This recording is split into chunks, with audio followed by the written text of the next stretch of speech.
Welcome to today's class. Today we are going to look at Mr. Know-All, which is a short story by Somerset Maugham. It's really quite short as well, not many pages at all, and I like short stories because you don't have to read much to get to the end, and I think that is something that's really quite good when you're learning a foreign language. Yeah, sometimes it's nice when you do things in short pieces because you can read this in one night, certainly, very easily, I think. And the language that he uses is really quite interesting. He uses a lot of different expressions and it's really quite modern. Even though it was written in the 1930s or 1920s, the language is modern, certainly. Some of it sounds quite old-fashioned nowadays, but most of it is really quite modern. Now we're going to look at the gerunds, infinitives, participles and bare infinitives as well that are used in this story, because I think when you pay attention to the grammar in the books that you're reading, it becomes easier to memorize it, yeah, and to use it properly.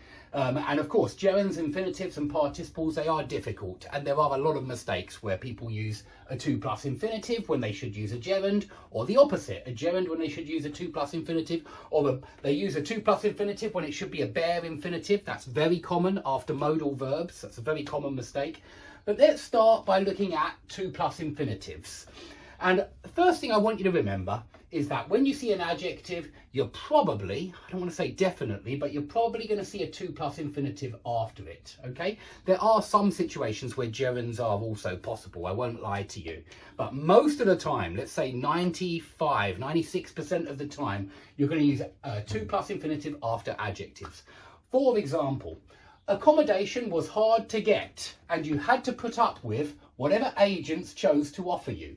Now, here the narrator is talking about accommodation on a ship because he is on a ship from San Francisco to somewhere in Japan. I think I can't remember the name of the city. My geography is very poor and I've never been to Japan, sadly.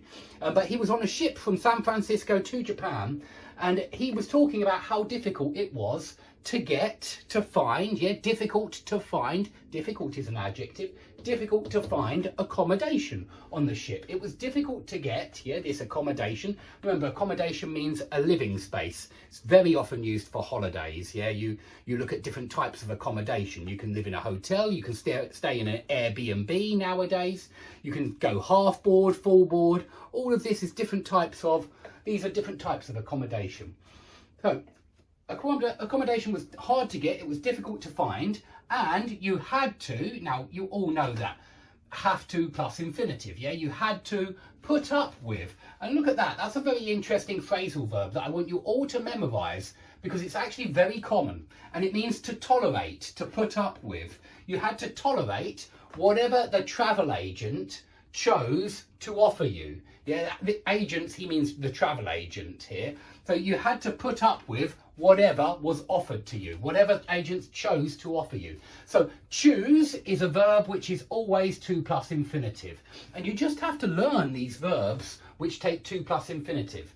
Now, in today's lesson, I'm not going to give you a whole list of verbs that take 2+ infinitive. I do exactly that in the grammar course. And so if you want that, please try the advanced grammar course.